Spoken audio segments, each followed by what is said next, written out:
সেন চক্রবর্তী। আমি সৃষ্টি ফাউন্ডেশনের ফাউন্ডার।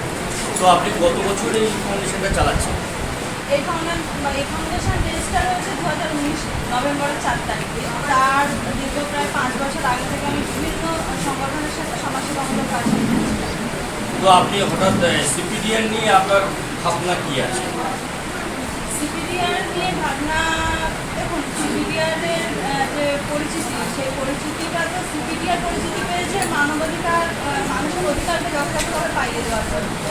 অধিকার বা আমাদের ভারতবর্ষের যতগুলো নিয়ম শৃঙ্খলা মানুষের জন্য তৈরি হয়েছে, এগুলো মানুষকে সুবিধা দেওয়ার জন্যই তৈরি হয়েছে, কিন্তু সেগুলো কোনোটাই মানুষের কাছে যথাযথভাবে পরিলক্ষিত হয় না। তার কারণ তারা বিভিন্ন রকমভাবে বিভ্রম করে, সঠিক রাস্তায় যেতে পারে না, কোথায় গেলে সুযোগ সুবিধাটা পাবে, কীভাবে তারা কোন অধিকারের মধ্যে পড়ে, এগুলো তারা অনেক সময় নিজেরাই জানে না।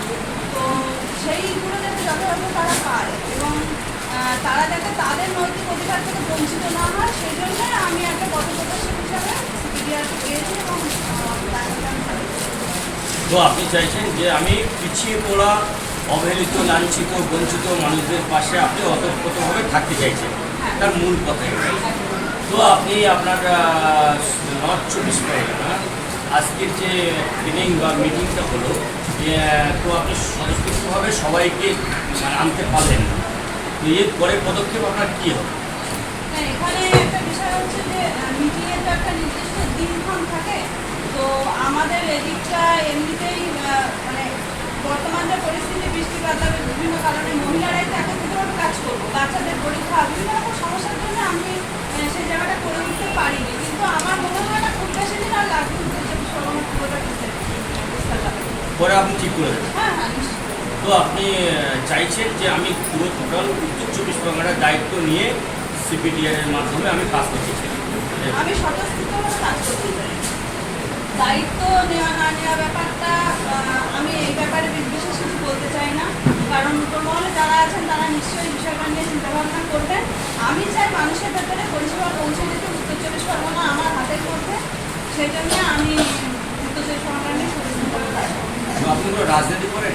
না, আমি রাজনীতির মধ্যে নেই। না, আমি কোনো রাজনীতি করি না। তো আপনার রাজনীতিক কোনো মানুষদের সঙ্গে আপনার যে পরামর্শ বা কোনো আলাপচারিতা বা কোনো আলোচনা, কোনো একটা কাজ আসলে বা কোনো একটা কাজ দিলে বা কোনো একটা কাজ আপনি আপনার অ্যাকাউন্ট থেকে আপনি রেজিস্ট্রেশন করছেন, তো এরকম কোনো রাজনৈতিকভাবে বাধা বা কি এরকম কিছু? আমি 2019 থেকে আজ 2024 পর্যন্ত কাজ করছি। আমি সাংগঠনিকভাবে অনেক রকম সমাজসেবামূলক কাজ এবং মানে অনেক অনৈতিক কাজের বিরুদ্ধে রুখে দাঁড়ানো এগুলো করেছি। কোনো রাজনৈতিক দল কোনোদিন আমার পক্ষে বাধা হয়ে দাঁড়ায়। তারা সবাই আমাকে স্বতঃস্ফূর্তভাবে মেনে নেয় এবং আমি এই এলাকায় অনেক মাথা উঁচু করে কাজ করছি। তো আগামী দিনে এই নিয়ে কোনো সমস্যা হবে বলে আমার মনে হয় না। ঠিক আছে, তাহলে আপনি সেভাবে কাজ করবেন। আমাদের প্রথম কথা হলো বাল্যবিবাহ আপনাকে বন্ধ করতে হবে। দ্বিতীয় কথা হলো আপনাকে শিশু শ্রম, যারা বাচ্চারা অর্থের জন্য বিদেশে কাজে যাচ্ছে, ওদেরকে আপনার বন্ধ করতে হবে। শিশু শ্রম বন্ধ করতে হবে, বাল্যবিবাহ বন্ধ করতে হবে, নারী পাচার আপনার বন্ধ করতে হবে। আর সেই সঙ্গে আপনার উদ্যোগী হতে হবে প্রতিবন্ধী বা অসহায় মানুষ যারা পিছিয়ে পড়েছে বা কোনো নিপীড়িত, নির্যাতিত, অবহেলিত যারা আছে, যাদের হচ্ছে একান্ত কোর্টে যাওয়ার মতো পয়সা নেই, বাড়িতে ভুগছে, কোনো 490 কেসের জন্য তারা পয়সার জন্য কোর্টে যেতে পারছে না, বা কোনো 198 নির্যাতন কেসের জন্য যেতে পারছে না, আপনার সেগুলো সদস্যভাবে তাদের সঙ্গে থেকে তাদেরকে আইনের সহায়তা দিতে হবে। আপনি পারবেন তো?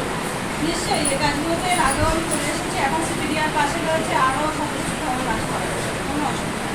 ধন্যবাদ সোনালী ম্যাডামকে। আমরা আজকের উত্তর 24 পরগনা সিপিডিআরের পক্ষ থেকে ট্রেনিং ও মিটিংয়ের মাধ্যমে আমরা যেটাকে মানুষের সঙ্গে যে আমরা কথাবার্তা বললাম, তাতে এই আবহাওয়ার জন্য, এখানে আসার জন্য ও আপনারা আমাদের সঙ্গে থাকার জন্য অসংখ্য